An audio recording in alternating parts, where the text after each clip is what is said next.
आपका आपने channel 3D में स्वागत है। कृष्ण जन्माष्टमी। आइए सबसे पहले हम इनसे बात करते हैं, पूछते हैं और बात करते हैं कि कृष्ण जन्माष्टमी कब और क्यों मनाई जाती है। सबसे पहले आप अपना नाम बताइए। मेरा नाम दिलीप कुमार कुशवाहा है और मैं यहाँ पे शिव मंदिर ग्राम सभा रामपुर गुनाह में पूजन कराया हूँ। तो आप बताइए कि आप पूर्णाहुति आज है और पूजा करवाए हैं, तो मतलब कृष्ण भगवान के मतलब जो है वो कब और क्यों मनाया जाता है। सबसे पहले तो सारे भक्तों को हमारे तरफ से जय श्री कृष्णा। और श्री कृष्ण जन्माष्टमी क्यों मनाया जाता है, बहुत बड़ी इसकी कहानियाँ हैं। क्योंकि इस पृथ्वी पर जब जब अत्याचार हुआ है, जब जब राक्षसों ने ज़्यादा उत्पात किया है, तब तब भगवान विष्णु को किसी न किसी रूप में अवतरित होना पड़ा है। जब भगवान विष्णु जब पृथ्वी पर कंस जैसा राक्षस बहुत अत्याचार किया, उसको वध करने के लिए और बहुत ऐसे पापियों को संहार करने के लिए भगवान कृष्ण ने यहाँ उत्पन्न हुए। और भगवान कृष्ण ने भगवान राम और भगवान कृष्ण की जो कलाएं हैं अलग अलग, भगवान कृष्ण 16 कलाओं से परिपूर्ण है और भगवान राम 12 कलाओं से परिपूर्ण है। मैं आपको बता दूं कि भगवान कृष्ण ने हमें कहा है कि जब जब धर्म पर संकट आए तो उन जो धर्म को मानने वाले हैं उनको अपने हाथों में हथियार उठा लेना चाहिए। क्योंकि जो व्यक्ति अपने धर्म की रक्षा नहीं कर सकता, वो अपने राष्ट्र की रक्षा नहीं कर सकता, वो कुछ नहीं कर सकता। मैं आपको और बता दूं कि भगवान कृष्ण ने हम सबको बताया है, जब महाभारत काल में जब पांचों पांडवों ने कहा कि हमें मात्र 5 गांव दे दिया जाए, भगवान कृष्ण इसी उपदेश के साथ दुर्योधन के पास गए और उन्होंने कहा कि हम मना लेंगे कि मात्र 5 गांव दे दिया जाए, वो लोग उतना ही में अपना जीवन बसर कर लेंगे। तो मैं आजकल के उन लोगों को मैं इस बात को अवगत कराना चाहता हूं कि जो लोग कहते हैं कि ये नहीं हमारा नहीं तुम्हारा नहीं, ऐसे का बात करते हैं, मैं उन लोगों को अवगत कराना चाहता हूं कि भगवान कृष्ण ने कहा था कि ऐसा बात है कि 5 गांव दे दो और हम पांचों पांडवों को मना लेंगे। लेकिन दुर्योधन सोचा कि हमारे पास सहस्त्रों भाई हैं, बहुत हथियार है, बहुत से ऐसे हमारे पास योद्धा हैं, हम इनको नेस्तनाबूद कर देंगे। लेकिन कहा जाता है कि सत्य की जीत होती है, सत्य देर आता है लेकिन दुरुस्त आता है। तो भगवान कृष्ण ने समझाने के बावजूद जब पांचों पांडवों को नहीं दिया गया, उनका हक नहीं दिया गया, तब भगवान कृष्ण उस सभा से जब जाने लगे तो दुर्योधन अहंकार में आकर के बोला कि इस ग्वाले को बंदी बना लो। लेकिन उसको ये नहीं पता था कि ये विष्णु भगवान है और इस सृष्टि के पालनहार हैं। तब भगवान कृष्ण ने अपने उस विकराल रूप को दिखलाया और कहा कि खड़ग खम्भ से लेकर हर जगह मैं हूँ। हे दुर्योधन, तुमको नहीं पता है कि मेरे मुख के अंदर पूरा सृजन है, यानी कि पूरी सृष्टि है। और इस चीज को उन्होंने इतना विकराल रूप दिखलाया कि वहां पे बैठे हुए जितने लोग थे उन लोगों को आंखें चकाचौंध हो गई। लेकिन मात्र वहां पे विदुर और एक और व्यक्ति ने देखा।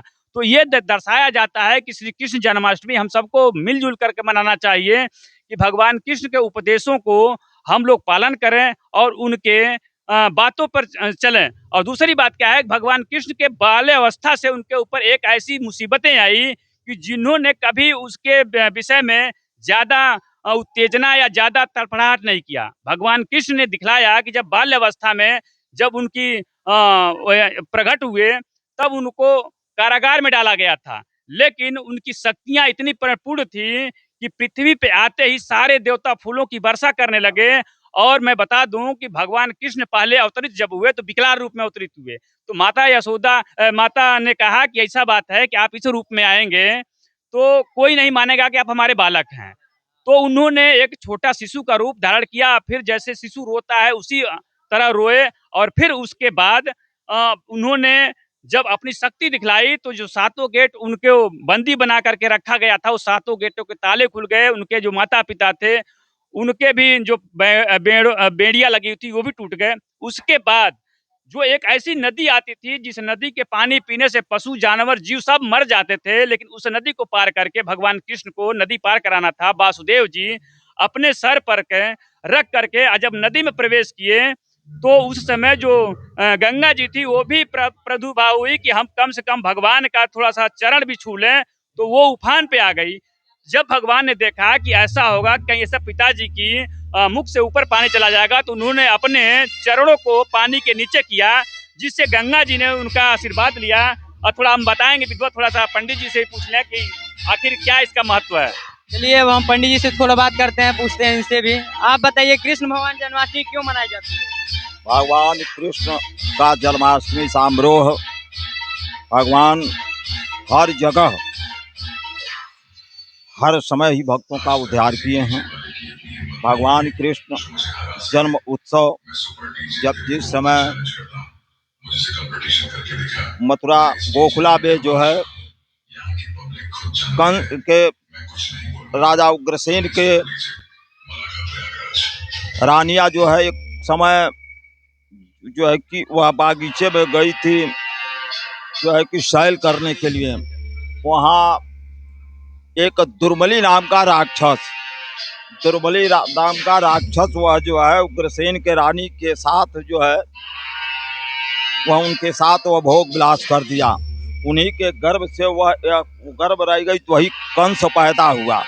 यानी कि इनके कहने का मतलब है जो राक्षस प्रवृत्ति के लोग पृथ्वी पे अभी भी हैं वो उसके औलाद होते हैं जो राक्षस प्रवृत्ति के होते हैं, लेकिन जो धार्मिक होते हैं उनके जो बच्चे होते हैं वो धार्मिक होते हैं, किसी का संहार नहीं करते हैं और सबको साथ लेकर चलते हैं। अभी आगे बताइए। तो वही कंस जो है पैदा हुआ।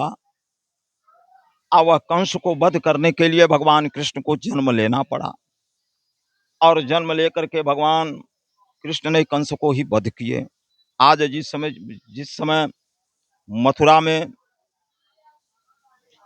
जिस समय भगवान कृष्ण का जब जन्म हुआ, देवकी के गर्भ से 8वां पुत्र ही जन्म हुआ। अब वही जन्म का उत्सव आज भगवान का जन्म उत्सव आज जो है कि सब लोग बहुत उल्लास के साथ लोग मनाते हैं, खुशी के साथ मनाते हैं, ताकि कम से कम भगवान जन्म लेकर के ही भक्तों को उद्धार तो ही किए हैं। तो आज उनका जन्म का उत्सव बहुत लोग हैं कि अपना जन्मदिन को मनाते हैं। तो वही एक प्रकार का ये भगवान का जन्मदिन है कि उस जन्मदिन को ही बड़ा खुशी के साथ लोग के साथ मनाया जाता है। मैं आपको बता दूं, अब बाहर रहते हैं, मैं आपको बता दूं कि भगवान कृष्ण अवतरित हुए तो उन्होंने कहा था कि अगर किसी कभी भी धर्म पर हानि होती है तो उस हर मनुष्य को, हर इंसान को अपने कर्मों का पालन करना चाहिए, जो कि भगवान कृष्ण ने दिखलाया कि जब उनके ऊपर बड़े बड़े राक्षसों का जब राक्षसों ने उन पर हमला किया, जब कंस ने भेजा बड़े बड़े राक्षसों को, तो भी भगवान ने बाल्यावस्था में भी उन लोगों का वध किया। एक ऐसी राक्षसी थी सुताड़का जो उनको लेकर के आसमान में उड़ गई। अपना दूध इतना विषैला था कि जो पी जाता था तो वो मर जाता था। लेकिन भगवान की लीला ऐसी थी कि जब वो आसमान में लेकर के उड़ी और जब वो अपने स्तनों पे लगाई, तब भगवान कृष्ण जब उसके स्तनों को दूध पीने लगे तो जिसको मारने के लिए वो आई थी, लेकिन जब वो दूध पिए तो ताड़का खुद वो मर गई। और ऐसे ऐसे बहुत से राक्षसों का उन्होंने संहार किया। और उसके बाद कंस ने अपने महल में भी उनसे मल्ल युद्ध का भी प्रोग्राम रखा, जो एक बच्चा थे और बहुत बड़े बड़े जो वीर थे उन लोगों से मल्ल युद्ध कराए। फिर भी भगवान की लीला ऐसी थी कि भगवान ने उन लोगों को मल्ल युद्ध में भी पराजित किया। और लास्ट में जो कंस अपने पिता को बंदी बना करके कारागार में रखा था, तो उस पिता को भी यानी कि अपने नाना को भी इन्होंने छुड़ाया और अपने माता पिता को छुड़ाया। तो इससे जन्माष्टमी का ये उत्सव इसलिए मनाया जाता है कि जो इस पृथ्वी पर दुराचारी होते हैं, जो राक्षस प्रवृत्ति के लोग होते हैं, तो उनको संहार करने में भगवान कृष्ण ने महाभारत में स्पष्ट शब्दों में कहा है कि जो राक्षस प्रवृत्ति के लोग होते हैं, जो धर्म को नहीं मानते हैं, तो उनको वध करने में पाप नहीं लगता है। कृष्ण जन्माष्टमी मनाने से क्या फायदा है? जन्माष्टमी मनाने से बहुत सुख है और कृष्ण भगवान सबको रक्षा करते हैं। कृष्ण भगवान सबको रक्षा करते हैं। इनको पूजा करने में बहुत लाभ होता है और सुख एकदम देही के और धन दौलत सब बाल बच्चों को आराम देते हैं कृष्ण भगवान। देखिए, भगवान कृष्ण ऐसे हैं जो अपने भक्तों को हर वक्त रक्षा करते हैं। जब इंद्र ने इनके पूरे राज्य पर, साम्राज्य पर बारिश का एक बहुत बड़ा प्रकोप किया, तो यही भगवान कृष्ण है कि अपने तर्जनी अंगुली से गोवर्धन पर्वत को उठा लिए और सारे समाज का रक्षा किए। भगवान कृष्ण वो है जो कालिया नाग इतना विषैला था, उस कालिया नाग को समुद्र में घुस करके उस नदी में घुस करके उस कालिया नाग को नाथने वाले भगवान कृष्ण हैं। तो भगवान कृष्ण से बड़ा इस पृथ्वी पर कोई नहीं है, क्योंकि विष्णु अवतार हैं और जो संहारक हैं भोले शंकर, जिस मंदिर के पास हम लोग खड़े हैं ये संहारक हैं, ये पालनहारा हैं। और ब्रह्मा जी जो हैं वो सबके जीवन और मृत्यु को रचयिता लिखते हैं।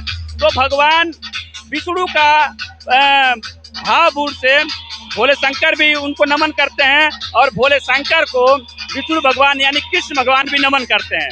तो इसीलिए दर्शाया गया है कि अगर इस पृथ्वी पर जब जब धर्म की हानि होती है, जो राक्षस प्रवृत्ति के लोग इस धर्म पर कुख्यात हमला करते हैं और उस मंदिरों को तोड़ते हैं, तो उनका वध करने में मैं खुला चैलेंज करता हूँ कि मैं अपना चैनल D3D के माध्यम से मैं बताना चाहता हूँ कि जो लोग उन मंदिरों को तोड़ करके वहां पर कब्जा कर रखे हैं, उन मंदिरों को महाराज योगी जी द्वारा भगवान कृष्ण को फिर दोबारा वहां प्रस्थान दिया जाएगा।